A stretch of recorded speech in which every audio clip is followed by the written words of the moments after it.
Olá, pessoal, tudo bem com vocês?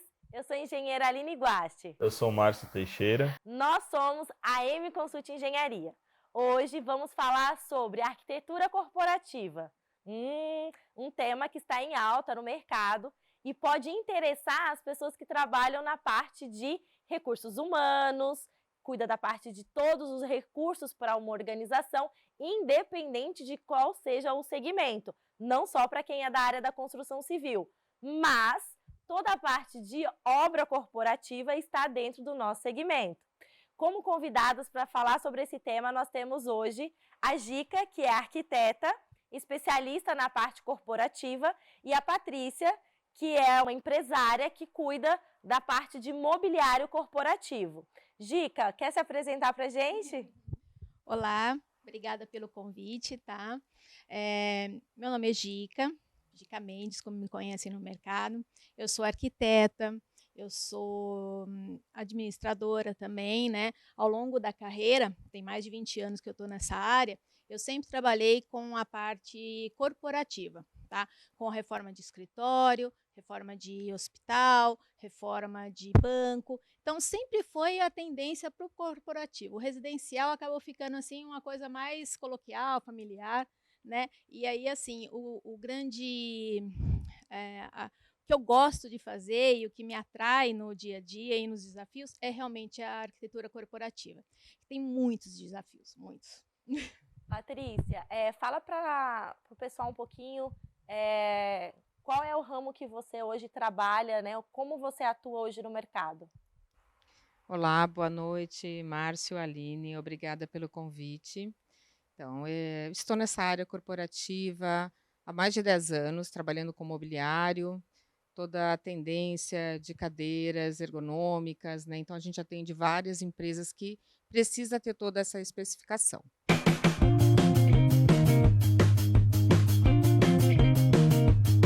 Começando as nossas perguntas aí para vocês, seguinte, a gente teve a pandemia, né? Tivemos um período crítico, toda a população foi afetada diretamente. Tivemos, em relação ao setor num todo foi impactado. Como que ficou essa questão do corporativo pós-pandemia? Durante a pandemia e pós-pandemia? Durante a pandemia, a gente teve o grande desafio de sair do escritório, de repente, com todas as coisas que ficavam lá dentro, presenciais, que você precisava fazer uma reunião olho no olho. Às vezes a gente se deslocava de um estado para o outro toda semana para verificar uma obra e de repente isso tudo foi interrompido, você não podia ir mais, né? E aí você teve que reaprender, criar ferramentas para você continuar fazendo a obra. Por quê? Na parte de construção, na parte de reforma corporativa, não se parou de ter o serviço. Foi um dos setores que continuou mesmo com a pandemia. Assim, o máximo que ficamos parados foi um mês e meio, que realmente não podia entrar dentro dos prédios, não podia fazer nada, mas na sequência a gente já começou a voltar com segurança, colocando álcool, sem saber que ia ou não, com aquela insegurança de poder trabalhar ou não, e com os escritórios totalmente vazios, você fazendo uma reforma sem saber quem ia usar ou não, né? E se estava certo aquele layout que a gente estava desenvolvendo, porque ele ainda estava com toda a tratativa antes pandemia. Então, com a parte de adensamento muito grande do escritório, né? Apesar que de 2016, 17, já tinha uma tendência no mercado corporativo de escritórios de você fazer um posto de trabalho rotativo. Então, você teria a mesma baia, o mesmo posto de trabalho, com várias pessoas usando, de vários tamanhos, de necessidades ergonômicas diferentes, né? Até um PCD, uma pessoa com alguma necessidade especial, também usando o mesmo posto de trabalho. E o grande desafio era você fazer esse posto de trabalho que atendesse a todo esse tipo de gente. Então, já tinha postos de trabalho, né, que é o caso até da Patrícia, que eles tinham a plataforma elevatória, cadeiras que tinham mais mecanismos para você trabalhar e tudo mais, né? Então já tinha essa tendência, apesar de ainda ser assim obrigatório você estar presencial. Tivemos o problema da pandemia, não podia ir mais. De repente podia ir um pouco, mas em 2021 a gente começou a retomar os escritórios, só que teve um fenômeno dentro dos escritórios que era o seguinte: tinha que se adequar à nova realidade, que era ter o isolamento, ter aquelas barreiras que já não existia mais na mesa de escritório, né? Era toda uma grande mesa de reunião, uma grande espinha, e todo mundo trabalhava junto. E aí a gente teve que inventar fechamentos, mas que não criasse um cubículo que parecesse uma repartição pública, porque também tinha esse desafio aos arquitetos, projetistas, a desenvolver técnicas que você mantivesse ainda a evolução do próprio mobiliário, que ele, ao longo desses últimos 30 anos, 40 que seja, ele evoluiu muito em termos de ergonomia, que é muito importante na arquitetura corporativa. Então, a gente fez muita reforma. Então, corredores que tinham 1,20 m, 1,5 m, começaram a ter 2,5 m, tá? Deixando um espaço maior entre os postos de trabalho. Postos de trabalho que estavam ficando quase que um call center em 2018, 2019, eles começaram a voltar de novo a ter um espaço maior, para você ter um distanciamento entre um posto de trabalho e o outro. Então, a gente fez muita reforma em 2021, adequando escritórios que, com uma laje de 1.000 metros, com 250 pessoas, passou a ter 150 postos de trabalho, né? E ambientes colaborativos. O que é um ambiente colaborativo? É um ambiente que parece mais aquela coisa aconchegante de casa. Então, as pessoas sentavam assim mais isoladas, mas de uma forma mais tipo, tô em casa, né? Google.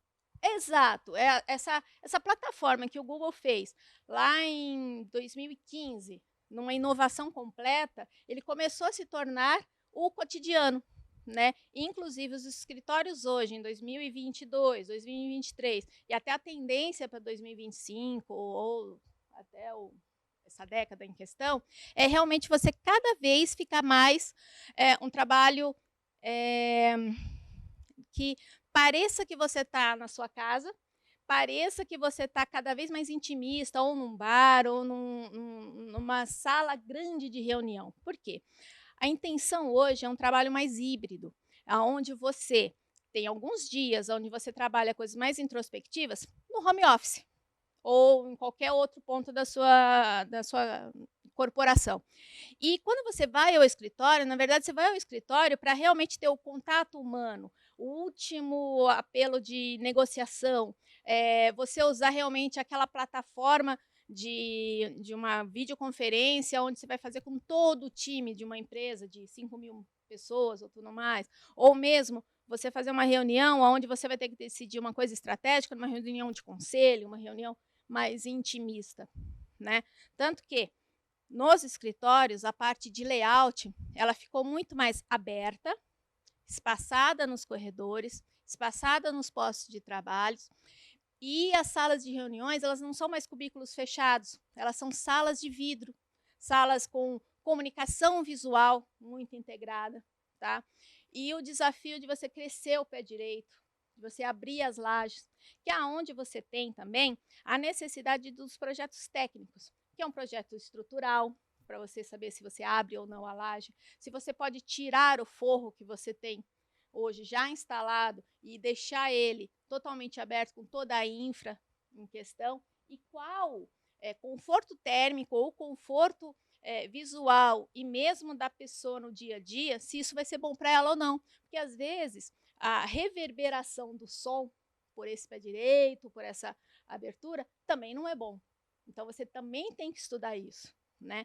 E em muitos projetos você não tem assim a verba para você contratar um tratamento acústico, para você contratar realmente um estudo estrutural. E isso é o maior erro de um escritório, de fazer um escritório, entendeu? Porque se você não investe nessas coisas, o planejamento é tudo, é tudo. Às vezes você gasta 15 dias, um mês fazendo um planejamento, mas você faz uma obra sem erros, sem refazimento e sem perda de dinheiro, principalmente. Mas se você faz, não, porque tem que começar na semana que vem, sem projeto, sem adequação, sem projeto técnico, principalmente, o refazimento tira e queda, vai acontecer, prejuízo vai ser enorme, e assim, muito escritório e muito cliente precisa aprender isso. No dia que aprende, ou que, na verdade, se permite a isso, flui muito mais fácil. Desse ponto dos projetos técnicos ou de todo o planejamento pré-obra, né, é importante a gente lembrar que tem exemplos até de prédios sendo construídos em tempo recorde, né, que vira vídeo viral na internet, né? O pessoal acho que na China construiu um prédio em 120 dias ali e tal, mas tem que entender que teve todo um planejamento anterior, né? O projeto em si ele não começou ali, né? E acho que o que eu ia te fazer a pergunta o pessoal ainda continua fazendo reforma corporativa ou obras corporativas sem projeto técnico? E aí essa questão de acústica, que sempre vira uma demanda para uma sala de reunião mais privada, ou uma sala de conselho, fica no achismo. Porque... É subestimado, porque assim, você faz o projeto técnico obrigatório de elétrica, de hidráulica e do ar-condicionado por vezes, tá? Mas o de acústico e o luminotécnico, toda vez, se tem que fazer algum corte, acaba sendo nesses itens. Só que são os itens que mais problema te causa. Por quê? A falta de iluminação correta para cada ambiente causa não conformidade de saúde, te traz desconforto no dia a dia para as pessoas. Você não consegue fazer uma apresentação decente também. Você não consegue trabalhar o dia todo na mesa de trabalho. Ou seja, tá errado. A parte acústica, nossa, você fecha um projeto com a área comercial. Aí você, durante todo esse briefing, você fala, olha, eu vou ter uma reunião aqui nessa sala, a gente vai tratar assuntos confidenciais.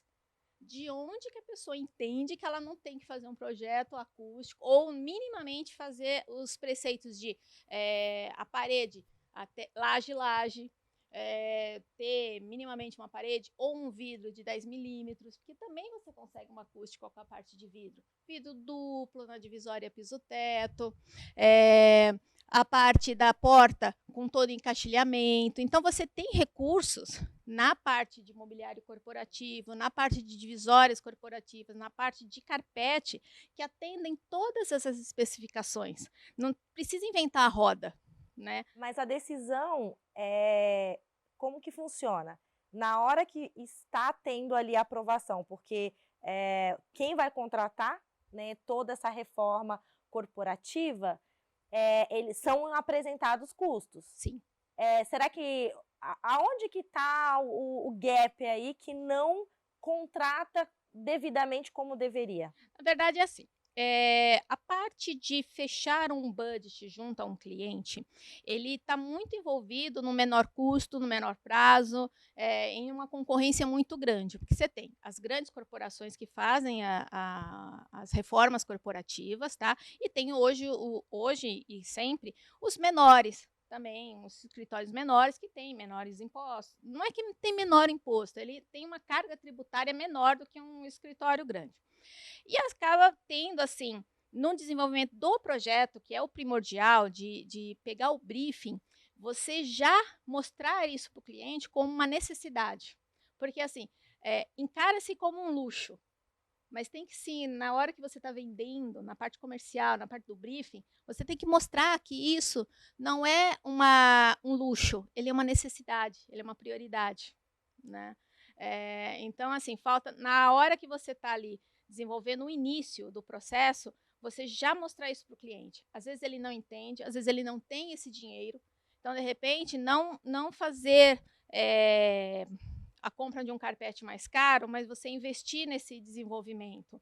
Ou você, dentro do seu escritório, você não contratar um específico disso, mas você ter uma pessoa que seja especialista dentro do seu escritório para fazer minimamente uma assessoria sobre esse tipo de situação. Então, vamos dizer assim, como que eu posso minimizar um projeto luminotécnico? Eu tenho que sempre contratar a pessoa? O ideal é sim. Mas você pode ter um arquiteto especialista em luminotécnica que entenda isso, ou que você dê um curso para ele, ou que você traga os fornecedores de luminária, que vão te abastecer de informação. Porque minimamente você pensou nisso. O dever, a missão de quem faz projeto corporativo é pensar antes tudo. A gente tem que planejar o que pode acontecer dentro de uma obra. Então, assim, não é a teoria do apocalipse. É você pensar sempre adiante, é sempre pensar em não ter pendência, pensar em não ter problema. Então, um negócio de você fazer, eu quero fazer uma reunião privativa. Para reunião privativa, você tem que ter o quê? Privacidade, você tem que ter acústica, você tem que ter. Então, você já tem que pensar nessas coisas. Então, sempre está no início da cotação, no início do projeto, que é feito em conjunto. Muito escritório faz o briefing junto já com uma verba que você vai fazer. E a partir dessa verba, quando a gente recebe na parte técnica para executar a obra, você não tem mais como mudar esse budget. Patrícia, pegando a fala da Gica, como que você recebe a demanda hoje? As empresas, elas estão preocupadas com a saúde dos colaboradores em relação a comprar um bom mobiliário, uma cadeira, atender às necessidades não só regulamentadoras do Ministério do Trabalho, mas como que tá? Ou é assim, Patrícia, eu quero o menor custo, a cadeira mais barata que você tiver. Como que funciona hoje o mercado corporativo? Conta pra gente. Então, Aline, eu tenho percebido muito, né, que realmente, assim, na verdade, na área corporativa eu estou há mais de 20 anos, né, e assim, o que eu percebo? Mudou muito o conceito disso, porque antes a gente vendia aquela cadeira, as pessoas montavam a sua mesa, uma cadeira simples, não pensavam na ergonomia e comprava para sua casa e da sua casa até levar para o seu escritório, tá? Eu acho que mudou totalmente essa visão. Hoje, antes da pandemia, eu percebo assim, com a pandemia, chegou a pandemia, nós trabalhamos muito na pandemia, a gente fez muitos escritórios, as empresas fecharam, mas eles ficaram fazendo as reformas, tiveram que se modificar, trocar realmente toda essa parte de plataforma de trabalho, né, como a Gica falou. Então, teve toda essa mudança, tá? O mercado estava O preparado? mercado. Assim, o Então, mercado que eu digo, os fabricantes. então Foi aquela loucura. as fábricas não pararam, né, realmente não pararam, teve aquele fluxo, tá, por conta das empresas que foram se modificaram, parou um tempo, claro, teve aí uns 4 meses, assim, que fechou tudo, né, aquele susto. As pessoas pegaram as cadeiras, levaram para casa, grandes empresas, os funcionários não tinham as cadeiras, aí estava todo mundo no desespero. Aí teve também aquela coisa, comprar uma cadeira que não tinha uma ergonomia, chegava em casa, estava trabalhando na sua mesa de jantar, aí começaram a ligar, procurar, e realmente essa necessidade a gente percebeu que veio, porque hoje, né, que nem eu falo, todo mundo tem o seu problema de cadeira, está sentado muito tempo aí no sofá, né, a coluna começa a reclamar um pouco, né? Então eu sempre falo, uso isso, que não adianta, a gente tá legal, coloca qualquer mesa, qualquer cadeira, não é dessa maneira, tá? Então a gente acaba, com a pandemia, como eu te falei, o cliente chegava, pegava, levava sua cadeira para o escritório, para casa, não dava certo, aí começou a investir numa cadeira melhor, né, um pouco mais de conforto e ergonomia para poder trabalhar.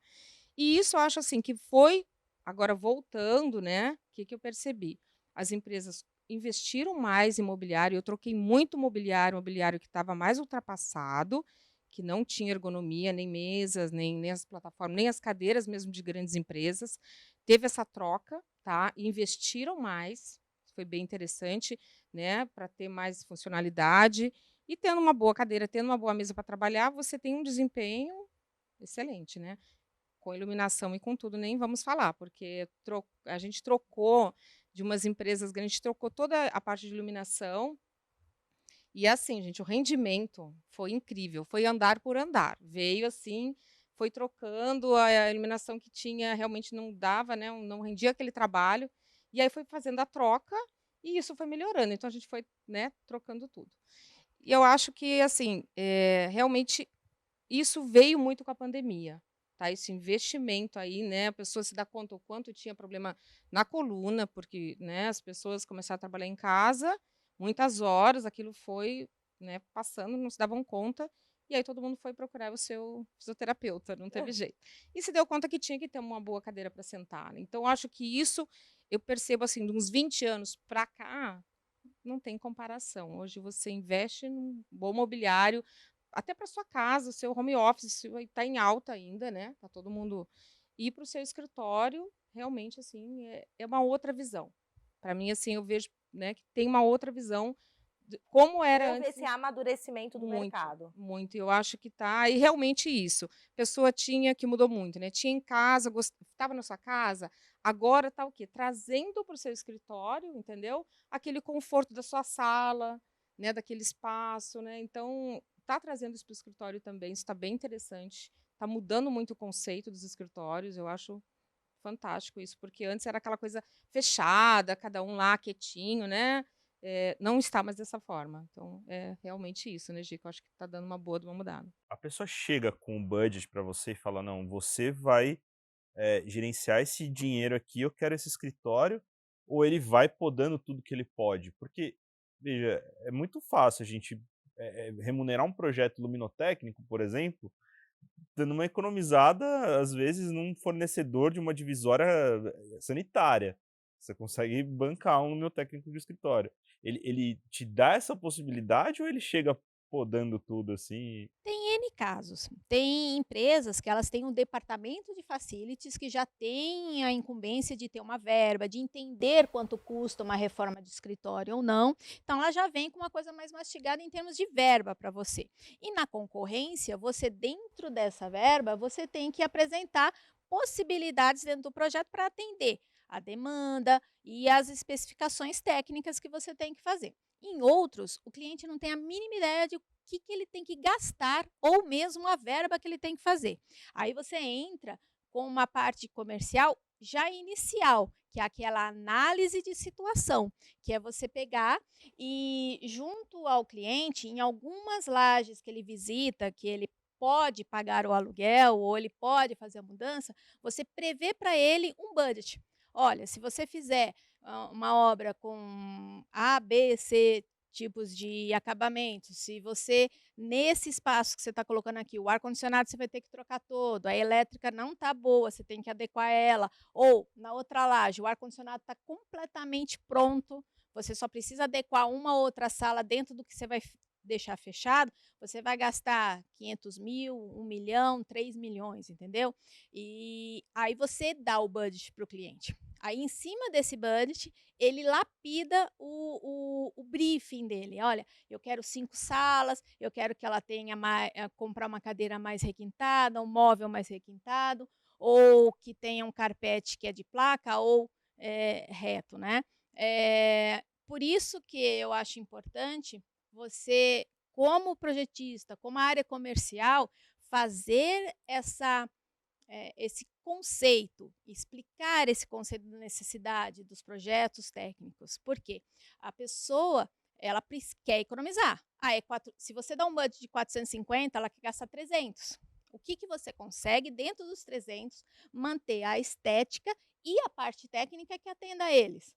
Entendeu? Você também tem esses desafios. Então, depende muito do que você tem como o cliente na frente, se ele é mais especialista ou não. Bom, e aí, acho que, como, assim, da minha parte, uma última pergunta. O que você prevê para 2023? Porque a minha visão de 2022 para o corporativo foi excelente, assim. O pessoal teve muita gente fazendo, comprando novos andares ou alugando novos andares, empresas, grandes corporações aumentando ali o número de funcionários, principalmente na construção civil, especificamente, porque a gente viveu um bom ano, né? Agora, 2023 na construção civil talvez seja um momento de manutenção, porque vai ter muito projeto que já estava aprovado, então eles vão manter, mas eu não sei, qual que é a tua previsão, assim, no corporativo no Na verdade, assim, 2023? a parte de tendência dentro do escritório, a área administrativa do escritório, ela entra um pouco na contramão do que é a construção civil, que é esse boom de muita obra, de muita gente contratada, de muita coisa. Então, você está com a contratação grande, mas no canteiro de obra, não no escritório. O escritório, na verdade, ele está se enxugando, então você está tendo troca de lajes, mas para você, na verdade, você tinha um escritório de 1.000 metros, você está passando para um escritório de 500, porque você tem uma rotatividade maior de funcionários e você tem uma adequação da própria verba administrativa para o seu dia a dia, dentro do escritório. Então, assim, a sua verba para o ano que vem, 18 milhões para o próximo ano. Você vai ter, na verdade, só 15. O que você vai fazer com isso? Você tem que abaixar em aluguel, você tem que abaixar em insumos. Você está aumentando a contratação de funcionários, mas você está, em muitas empresas, assim, quase 40%, 50%, está com trabalho híbrido, ou seja, 2 dias, 3 dias no escritório e o restante em casa. Então, você consegue aquela rotatividade. Só um exemplo para a gente colocar isso, assim, a gente reformou um escritório em 2021 que ele era altamente adensado, tinha, eu acho que 250 postos de trabalho. Nós fizemos a adequação em 2021 para aquele momento mais colaborativo, que ficaram 150 postos. E aí o CEO estava altamente frustrado, porque em 2022 ele não tinha adesão a ir ao escritório. Então, ele passava praticamente todos os dias da semana com um escritório vazio de 1.000 metros quadrados. Então, o que ele decidiu para esse ano, para 2023, fazer a reforma, que a gente está fazendo essa parte dele? Passar para um espaço de 500 metros, deixar 60 postos, então, 2019, 250, 150, e passou para 60. E vai atender ele do mesmo jeito. Patrícia, o que a gente pode esperar do mercado de imobiliário, né, de tendências corporativas para 2023? Qual que é o foco? Aonde está a maior ênfase? Quais são as atualidades para quem acompanha a gente? Então, Aline, né, diferente da Gi, né, ela tem essa ideia, eu também atendo essas empresas, aconteceu para diminuir, mas assim, para mim hoje está chegando, que eu pego aquele cliente final, né, ali, tem muita coisa para o ano que vem, entendeu? Então, assim, tem bastante reforma, né? Então tem algumas coisas contraditórias nesse sentido aí, né? Eu acho que tem essas empresas que já estão preparadas realmente para esse retorno, ainda tem esse híbrido, diminuiu, né? Você acha que a tendência é Acho diminuir o híbrido e ir voltando? voltando. Eu vejo dessa forma que está Você acha que a voltando. tendência é um crescimento ali nas suas vendas, é um crescimento em número de reformas, por mais que talvez a Dica tenha falado, as áreas estão diminuindo, mas talvez os números de reformas ali totais vão aumentar, né? Ah, É. você vai ter Então, número de assim, reformas grandes, né? então, tem. Eu acho que tem isso, porque assim, sinceramente, eu acho que eu vejo muito, né? A gente vou lá para fora, a gente sai fora. Eu acho que assim, duas coisas que eu acho que não funcionou na área, né, de imóveis, assim, a parte de que eu vejo assim, de comprar para montar em casa, que nem lá fora. Isso funciona fora. No Brasil não funciona. Que nem a cadeira. Pegue monte. Pegue e monte, gente, não funciona, porque uma que você tem que ter, né, a sua certificação, né, a sua garantia de um bom mobiliário, e você não vai ter isso, tá? Então não tem, o brasileiro ele não tem essa ideia e chegar e montar o seu mobiliário lá em casa, né? Isso lá fora funciona, aqui não funciona, tá? E a mesma coisa que eu acho isso, vai voltar tudo isso, e tem coisas que não vão ser funcionais aqui, sabe. Então, acho que volta com tudo. Ficar em casa o funcionário, infelizmente, você não tem como controlar, tá. Hoje o seu funcionário não funci dentro de casa, quantas horas ele está trabalhando. Eu não sinceramente, tenho funcionários e aconteceu isso comigo de ter projetista trabalhando em casa, né, a gente também fechou a lojas, mas não funcionou dessa forma. E eu acho que isso para grandes empresas também, então, tá voltando, porque eu acho que não funciona muito bem assim. Gica, Patrícia, que prazer ter vocês aqui com a gente. Tenho certeza que vai deixar todo mundo aí com um gostinho de quero mais. A gente vê o que o pessoal vai comentar, o que vocês querem saber para a gente ter um segundo bate-papo. Mas vocês precisam se inscrever no nosso canal, vocês precisam curtir a nossa página, vocês precisam comentar, indicar todo esse trabalho, esse projeto maravilhoso que a gente está fazendo. Indica para o amigo, para o vizinho. Você não sabe até onde vai, né, a necessidade do outro. E indicando sempre é o melhor caminho. Agradeço para quem ficou no vídeo até o final. Espero recebê-las em breve novamente. A gente tem que deixar todo mundo com gostinho de quero mais, porque daí eles colocam lá no canal pra gente o que eles querem. E, engenheiro Márcio, por hoje estamos muito honrados, né? Obrigado, Gica. Obrigado, Patrícia. As informações foram extremamente valiosas. Vamos deixar aqui o link das nossas redes sociais. Se inscrevam no canal, ative o sininho das notificações para você receber a notificação de novos conteúdos como esse. Comenta no vídeo e compartilhe com todos os seus amigos aí para todo mundo receber esse conteúdo legal que a gente produziu aqui agora para vocês. Tchau, pessoal. Um abraço.